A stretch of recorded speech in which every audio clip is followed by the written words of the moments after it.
स्वागत है दोस्तों हमारे YouTube चैनल में। आज की वीडियो में हम बात करेंगे डॉपलर इफ़ेक्ट और CW डॉपलर रडार के बारे में। सबसे पहले बात करते हैं डॉपलर इफ़ेक्ट क्या होता है।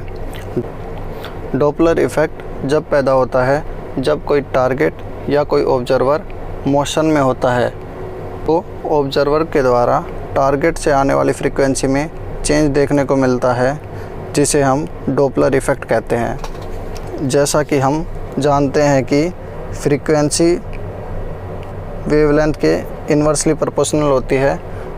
जब फ्रीक्वेंसी बढ़ती है तो वेवलेंथ कम हो जाती है और जब फ्रीक्वेंसी कम होती है तो वेवलेंथ ज़्यादा हो जाती है।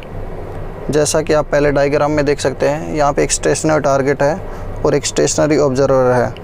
जब एम्बुलेंस रेस्ट पे है तो उसके सायरन की फ्रीक्वेंसी में ऑब्जर्वर को कोई भी चेंज देखने को नहीं मिलता है। यहाँ पे आप देख सकते हैं कि जब टारगेट और ऑब्जर्वर दोनों रेस्ट पे रहते हैं तो वेवलेंथ सेम रहती है। इसके बाद दूसरे डायग्राम में हम देखते हैं कि इस डायग्राम में एक एम्बुलेंस है जो कि रेस्ट पे है और दो ऑब्जर्वर हैं, ऑब्जर्वर ए और ऑब्जर्वर बी। ऑब्जर्वर ए और ऑब्जर्वर बी दोनों रेस्ट पे हैं। जब दोनों रेस्ट पे रहते हैं तो एम्बुलेंस के सायरन की फ्रीक्वेंसी में किसी भी ऑब्जर्वर को कोई भी चेंज देखने को नहीं मिलता है, क्योंकि यहाँ पे वेवलेंथ सेम रहती है।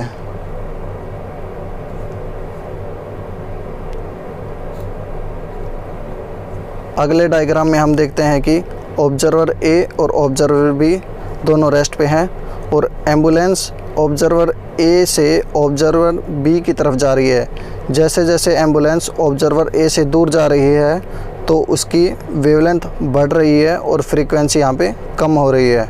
जैसे ही एम्बुलेंस ऑब्जर्वर बी की तरफ बढ़ रही है उसकी वेवलेंथ कम हो रही है और फ्रीक्वेंसी बढ़ रही है, जिसके कारण ऑब्जर्वर ए को एम्बुलेंस की आवाज़ कम सुनाई देगी और ऑब्जर्वर बी को एम्बुलेंस की आवाज़ तेज़ सुनाई देगी। आइए हम इसे एक एनिमेशन के द्वारा समझते हैं।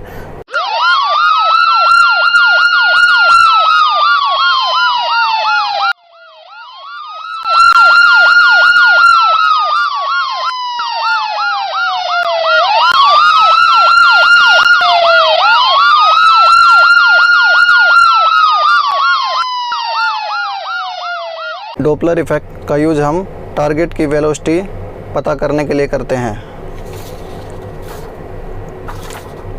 अब बात करते हैं CW डॉपलर रडार की। CW डॉपलर रडार का यूज़ हम मूविंग टारगेट की वेलोसिटी पता करने के लिए करते हैं। आइए इसके वर्किंग प्रिंसिपल को समझते हैं। जैसा कि आप डायग्राम में देख सकते हैं, ये CW डॉपलर रडार का ब्लॉक डायग्राम है। यहाँ पे हमारे पास में एक ट्रांसमीटर है।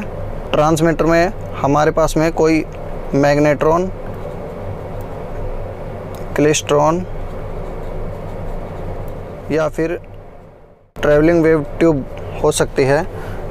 यहाँ पे हमारा ट्रांसमीटर EM वेव ट्रांसमिट करता है जिसकी फ्रीक्वेंसी FO है, जिसे हम ऑसिलेटर फ्रीक्वेंसी कहते हैं।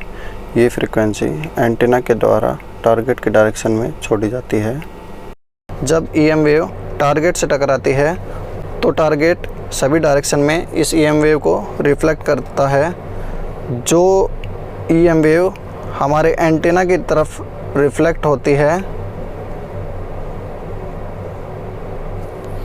उसे हमारा एंटीना रिसीवर में प्रोसेसिंग के लिए भेज देता है। जब EM वेव टारगेट से टकराती है, अगर मूविंग टारगेट एंटीना की तरफ बढ़ रहा है तो उसकी फ्रीक्वेंसी बढ़ जाती है, तो ये प्लस हो ऑसिलेटर फ्रीक्वेंसी में प्लस हो जाती है। अगर टारगेट एंटीना से दूर जा रहा है तो ये फ्रीक्वेंसी कम हो जाती है। इसलिए हम यहाँ पे रिफ्लेक्टेड फ्रीक्वेंसी में प्लस और माइनस दोनों यूज़ करते हैं। यहाँ पे FD डॉपलर फ्रीक्वेंसी है। जब EM वेव एंटीना में वापस आती है तो ये एंटीना के द्वारा रिसीवर पार्ट में भेज दी जाती है। ये हमारे पास में रिसीवर पार्ट है। रिसीवर पार्ट में सबसे पहले डिटेक्टर या मिक्सर आता है। मिक्सर का काम टारगेट से आने वाली फ्रीक्वेंसी और ट्रांसमीटर से रेफरेंस सिग्नल